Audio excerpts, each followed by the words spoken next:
José Luis Facundo Pastor, aquí en el Mediodía de A24. Gracias por atendernos. Hola, ¿qué tal? Buen día. Buen día.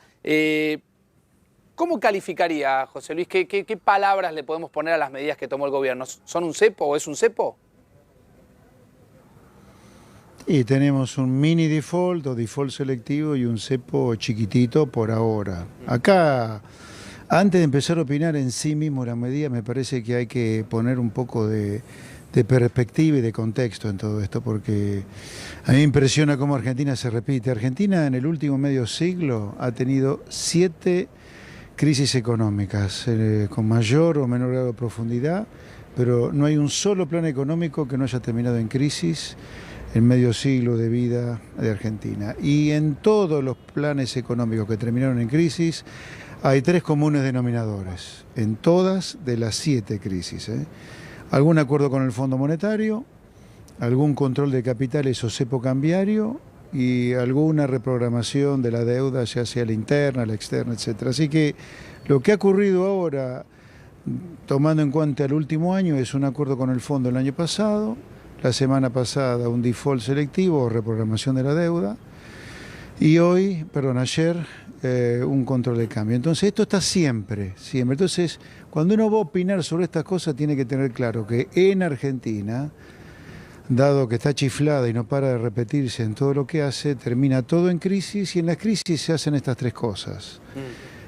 Entonces, yo la opinión que voy a dar sobre esto es desde esa perspectiva, de un país medio raro, claro, que no para de hacer lo mismo y todo termina mal y siempre se hace lo mismo en el medio de la crisis. Yo hubiera preferido, dadas las reformas estructurales que Argentina va a tener que hacer en algún momento, que de la mano de Macri si es reelegido o de la mano de Alberto Fernández si es el ganador, que es una apertura genuina al comercio para comerciar con todo el mundo, que el dólar encontrara su equilibrio y preservar las reservas. Hoy, el dólar ha bajado, el oficial, que era un peso y medio, el dólar paralelo ya está en 64, pero con tasas de interés del Banco Central del 84%. Imagínense si el emisor del dinero, que es el Banco Central, paga 84% de tasa de interés, lo que es un descuento de documentos o un descubierto para una pyme. Claro. Están arriba del 100%. Ahora, José Luis, ¿cuál es el equilibrio del dólar? ¿Qué dólar tendríamos que tener? No sé. Ayer la Cunza dijo que estaba caro el dólar. No, está caro, tuvieron que poner un cepo para que no subiera más. ¿Cómo está caro? Es ridículo eso. Dijo que está alto. Pero yo repito, para mí la recomendación hubiera sido que el dólar encontrara su valor de equilibrio, dado lo que se hace, siempre hay un valor de equilibrio, para que algún día Argentina empiece a recorrer un camino completamente diferente en lo estructural, en lo profundo, del que ha recorrido en el último medio siglo de fracaso. Ahora usted, José Luis, habla de cómo la Argentina se repite y alternan gobiernos de derecha o gobiernos de izquierda, por ponerlos en algún... O sea, se van copiando unos y otros. No importa quién gobierne. Se van copiando unos y otros. Sí, claro. ¿Y por qué? A ver, por más que el macrismo grite que es el cambio, que me perdonen, pero han terminado tomando un montón de medidas típicas del kirchnerismo. Por eso yo les dije al macrismo desde 2015, desde la campaña, solo por lo que estaban diciendo que eran kirchnerismo de buenos modales. Ahora han terminado siendo abiertamente kirchneristas. Ya no queda prácticamente ninguna medida del abecedario kirchnerista que en materia económica no hayan tomado. Ahora, para que la gente en este mediodía pueda entender, José Luis, ¿por qué cree usted que se repite en forma cíclica? Usted habló de 7 crisis, de las 7 crisis con... Porque hacemos siempre lo mismo antes de la crisis. Hacemos siempre lo mismo antes de la crisis. ¿Y qué debiera hacerse para que no caer en estas crisis y repetir siempre el fondo, la reestructuración de la deuda, una medida restrictiva? Sí, bueno, lo que Argentina tiene que hacer es una cosa totalmente diferente a la que ha hecho en este medio siglo, obviamente. No es simplemente una consecuencia lógica de decir que nada de lo que estamos haciendo sirve, a la luz de los hechos, no de mi opinión, ¿no? Porque si todo lo que estuviéramos haciendo terminara con una Argentina próspera, sin pobres, sin inflación, yo lo aplaudo a todos los que han gobernado en el último medio siglo, pero a la luz de los hechos, nada de lo que estamos haciendo sirve. Y lo que yo digo parece ser difícil, Pero por otro lado, no hay que hacer una cosa muy extraña para el planeta humano, para el planeta Tierra. Las cosas que yo sugiero hacer son cosas que le hacen países en el mundo, no lo hacen marcianos, y los países que lo hacen no son países ricos, son países como Perú, como Chile, que hacen tres cosas elementales que nosotros, por la razón que sea, no la estamos haciendo. ¿Cuáles serían, José Luis? O cuando la hacemos mal. Pero cuando se hacen y se hacen bien, con la cabeza puesta, estas cosas generan prosperidad. Uno es comerciar con el mundo. Argentina tiene que tirar a la basura la sustitución de importaciones, que es la estafa ideológica más grande de la historia argentina. Segundo, tiene que tener un Estado con un tamaño que genere una cantidad de impuestos para pagar razonable. La gente no vino a pagar impuestos a la vida en Argentina, vino a disfrutar de la vida. ¿Eso incluye consumir bienes públicos? Por supuesto que sí, lo cual requiere de una cantidad de impuestos. Pero la cantidad de impuestos que requiere este tamaño del gasto hoy es impagable para una pyme, para un comercio, para un monotributista, para un autónomo o para un asalariado. La tercera cosa que hay que hacer es tener leyes laborales que promuevan la creación de empleo. Yo no puedo entender cómo en Argentina a un sindicalista que defiende estas leyes laborales no se le cae la cara de vergüenza. Estas leyes laborales son responsables, además de otras cosas, no es lo único, que 4,5 millones de trabajadores trabajan en negro.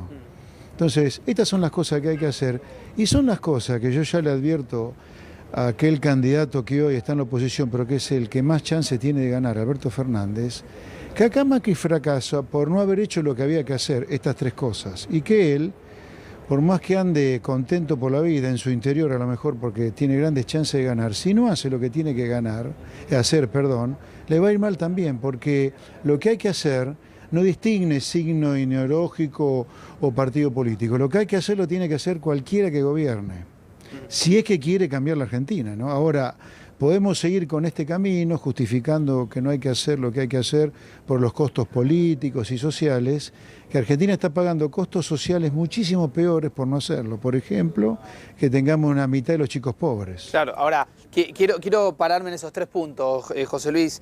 Comerciar con el mundo. Quiero empezar por ese, ¿no? Abriendo ese capítulo. ¿Quién no quisiera comerciar con el mundo? ¿A qué pyme argentina no le gustaría exportar? Sí, pero ¿sabe qué? Para poder exportar usted tiene que importar, y ahí se nos quemó el disco rígido, ahí sonamos, porque importar nos han metido en la cabeza que implica destruir trabajo argentino. Y eso es una cosa ridícula que no resiste el mínimo análisis, porque si eso fuera cierto, todo el mundo estaría cerrado al comercio, y todo el mundo que prospera está abierto al comercio. Y además nos comportamos como una sociedad hipócrita, porque queremos proteccionismo industrial, queremos que todo sea caro acá para generar trabajo, pero no dudamos en cruzar la cordillera o agarrar un avión a Miami cada vez que podemos para comprar las cosas a un precio accesible, ¿no? Entonces, lo primero que hay que entender que para exportar, usted tiene que importar primero. Y que importar es parte de la función de producción para poder exportar. Parte de exportar implica importar, no están desconectadas las dos cosas.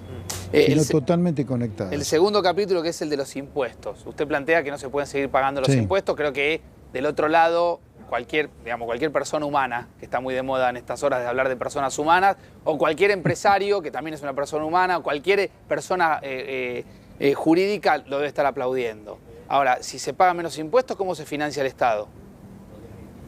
Hay que bajar el gasto. Y obviamente va a venir la pregunta, ¿y qué gasto se baja? Claro. ¿Cómo se baja? ¿Cómo se baja el gasto? Bueno, ahora vamos a sacarle punta al lápiz. Durante la etapa kirchnerista, los 3 niveles de gobierno, nación, provincias y municipios, incorporaron 1,5 millones de personas solo para militar. No para darle más salud, más educación, más seguridad a la gente de a pie, sino solo para la militar. Un militante en el Estado es una estafa, es un robo. Es un robo al muy buen empleo público que se necesita para proveer de seguridad, etcétera, para proveer de bienes y servicios públicos a la población, porque cobra menos plata de la que cobraría sin ese militante o ñoqui, y también es una estafa a la gente de trabajo que paga impuestos.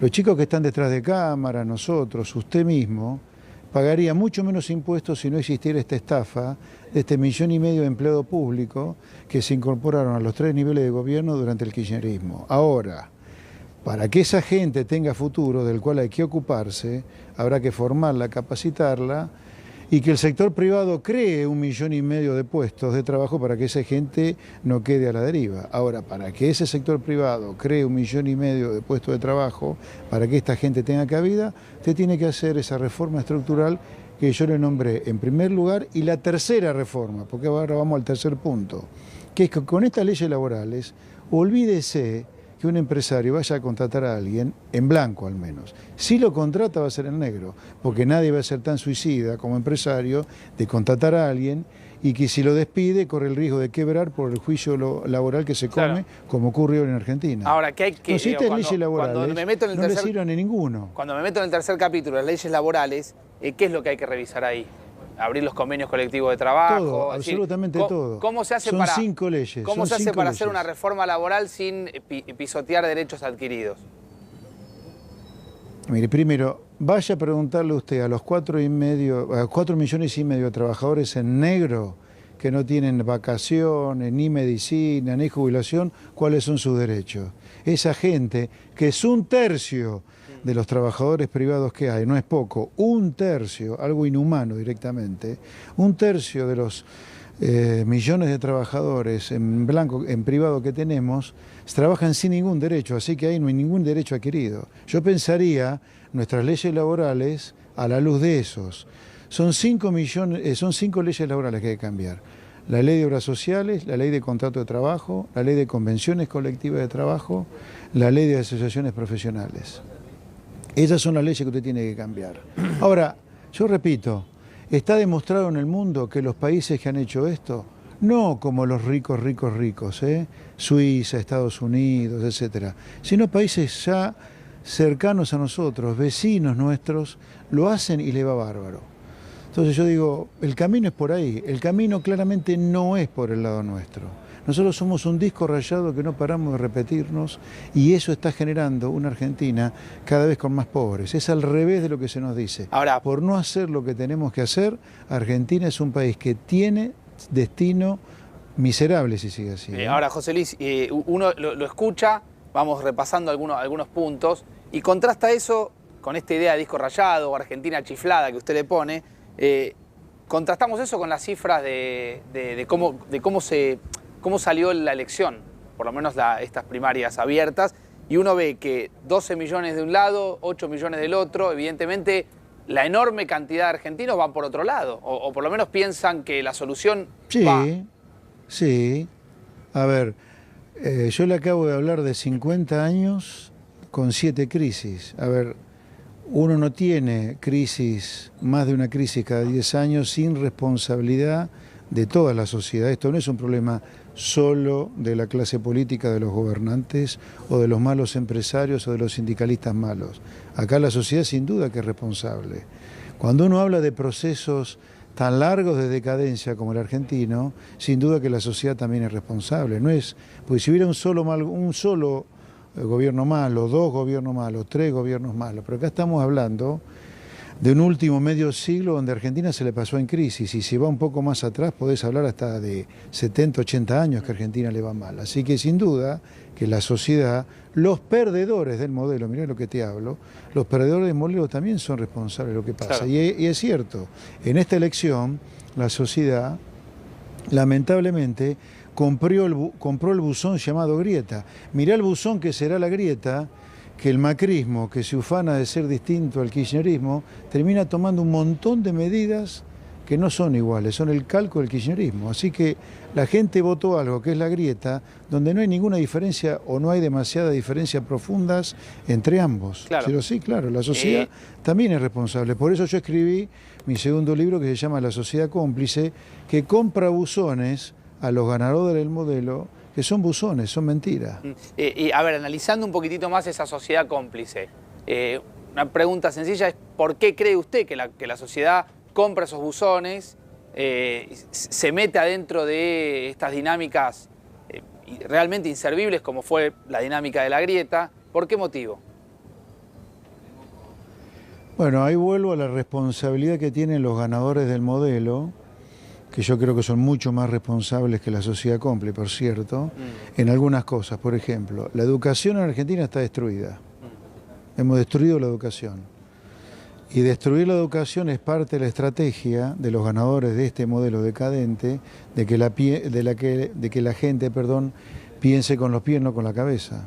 Claro, si vos te crees el buzón, que para generar empleo, el buzón, o sea la mentira, que para generar empleo tenés que tener todo más caro que afuera, porque esa es la única manera que un empresario va a generar empleo, obviamente vas a terminar siempre satanizando la apertura económica y pensar que un producto importado, en lugar de servir para poder producir, para exportar, genera destrucción de trabajo argentino. Si vos crees que se requiere un tamaño del Estado gigantesco para generar derechos, para crear derechos, cuando en realidad los derechos te los tenés que ganar vos, bueno, obviamente estás comprándote buzones que vienen de los ganadores de la decadencia. Entonces, el haber destruido la educación forma parte de la estrategia de los ganadores del modelo para perpetuar un modelo decadente. Ahora, quiero ver si entiendo bien algo, José Luis. ¿El modelo de sustitución de importación es un modelo que no sirve ahora o que nunca sirvió en la historia argentina? A ver, hablemos de la Segunda Guerra Mundial para acá. De la Segunda Guerra Mundial para acá, si hubo algún país que arrancó un proceso de sustitución de importaciones, luego de haber hecho alguna industrialización, lo abandonó al tiempo y todos han vivido desde ahí para el libre comercio. Sin embargo, nosotros hace 8 décadas que estamos con el cuento de que si no creamos una industria al calor del proteccionismo no hay industria. Falso. Argentina puede tener una industria de la hostia. Pero claramente no es esta, sin duda. Por ejemplo, hablemos de los autos, que están tan en boga estos días. ¿Vos creés que si Argentina no produjera autos, como no produce Chile, como no produce Uruguay, tendríamos olas interminables de desempleados? Yo te digo claramente que no si le haces las cosas bien. Porque a los trabajadores que fabrican autos, que son una estafa para el consumidor de autos por lo caro que salen, ¿sabés qué lo pones a fabricar en una economía abierta al mundo? Fierros con 4 ruedas también, pero son otros fierros. Cosechadoras, tractoras, sembradoras. ¿Me entendés? Lo que importa es que vos produzcas cosas, que el mundo las consuma, que no sea una estafa para el consumidor y que para la sociedad no tengan el costo infinito que tiene producir algunas cosas que nosotros producimos. O sea, la sustitución de importaciones a la larga, y como la ha hecho Argentina, es una verdadera estafa. También además es hipócrita, porque todo sale tan caro acá, que apenas cruzamos el charco o la cordillera o nos agarramos un avión en Miami para comprar cosas baratas afuera. Pero somos hipócritas como sociedad. ¿El modelo de sustitución de importaciones también fue una farsa durante el peronismo? A ver, hablemos de las cosas de hoy. Yo te digo, hoy, ya hace décadas, que las economías que prosperan no hacen lo que estamos haciendo nosotros, no sustituyen importaciones para crecer. A ver, yo incluso, olvídate de... A ver, Perón incorporó las leyes laborales cavernícolas que tenemos hoy de la Carta del Laburo de Mussolini. Pasó hace 8 décadas.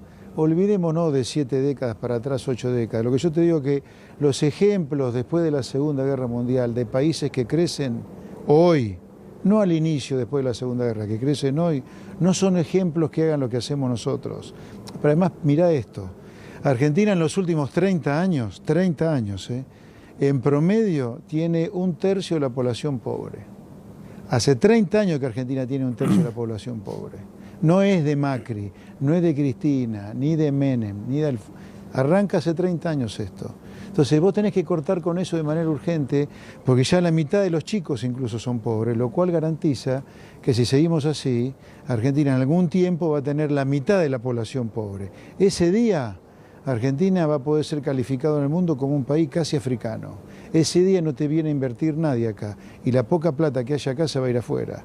Tenemos que cortar con esto urgente, tenemos que cortar con este modelo que destruye a la gente de trabajo, a la gente de esfuerzo, a la de mérito. Terminemos con este modelo y ese modelo se articula sobre estos 3 pilares: sustitución de importaciones, Estado presente y leyes laborales de hace tantos años que ya tienen humedad y son una pieza de museo. Hace algunas horas hubo declaraciones del ex ministro de Economía, Domingo Cavallo, que dijo algo así como que si Alberto Fernández es presidente, el escenario económico sobre fin de año va a ser de hiperinflación. Sí, ¿qué quiere que diga sobre eso? ¿Qué opine? Lo que usted quiera. Yo le diría, esperemos que Alberto Fernández primero gane la elección, todavía no lo ganó, es cierto que lo más probable es que ocurra. Y después veamos qué medidas de política económica tiene. Yo no voy a pronosticar lo que va a pasarle al país simplemente porque hay un candidato que puede llegar a ganar. Quiero ver qué hace primero antes de opinar. Claro. Aquí, José Luis, estamos con destacados analistas económicos, políticos, tratando de pensar un poco si estas medidas, las del cepo, las medidas restrictivas, son suficientes, si van a servir, porque la verdad que uno hubiese esperado que sirvan las anteriores medidas y da la sensación de que nada le rinde al gobierno. ¿Qué cree usted? Mira, me cuesta pensar que el cepo termina acá. Me parece que es un cepo muy light todavía, dado el problema que tenemos. Esto no quiere decir que yo hubiera hecho un cepo. Yo dije al principio claramente que hubiera hecho otra cosa, ¿no? Es más, lo dije el 12 de agosto después del palazo que recibió el gobierno el domingo 11 en la elección. Yo hubiera sido gobierno, hubiera abandonado la campaña, no hubiera abandonado el intento de ser reelegido, si hubiera sido Macri, hubiera dejado de hacer política económica para ganar un votito más, un votito menos, sino que me hubiera puesto en el papel de estadista, hubiera llamado a la oposición, convocar un gobierno de unidad, para evitar la crisis cambiaria que ocurrió esa misma semana, pedir moderación, arrancar yo mismo la moderación de las declaraciones en lugar del disparate del acto que hizo el gobierno el 24 de agosto, prácticamente en el borde de desconocer el resultado del 11, hubiera hecho otra cosa. Y hoy también hubiera hecho otra cosa, ya lo dije. Es decir que me cuesta pensar que este cepo va a ser lo último que vamos a ver de acá al 10 de diciembre. Claro, o sea, es decir que el cepo no le parece mal, sino que le parece inoportuno. No. A mí me parece mal el cepo. Yo hubiera hecho otra cosa y lo que dije, a ver, que quede claro, Esper dice el que el cepo está mal. Bien. ¿Está claro? No hay duda. Está mal el cepo. Esper hubiera dejado flotar el tipo de cambio, hubiera cuidado más las reservas, hubiera llamado a un gobierno de unidad nacional, me hubiera congraciado con la sociedad y el palazo que está sufriendo por la aceleración de la inflación, diciendo nosotros también nos ajustamos, se congela el gasto público hasta fin de año. Pero eso no es abandonar la idea. Entonces, el cepo está mal. Pero eso era abandonar la idea de una reelección. ¿Qué idea? Sí, abandónela si es necesario. Usted gobernó 4 años y fracasó. Asuma el fracaso y sea estadista en lugar de un político más que rajuñe un voto de donde puede. Sí. A ver, ¿alguna vez tiene que haber algún estadista acá? O que los últimos próceres estadistas los tuvimos hace 1 siglo y medio. Porque por culpa de este tipo de personajes como Macri, a la Argentina le va como le va. Sí, yo hubiera sido otra persona si hubiera sido Macri. Si yo creo que Macri debería haber hecho otra cosa, sí.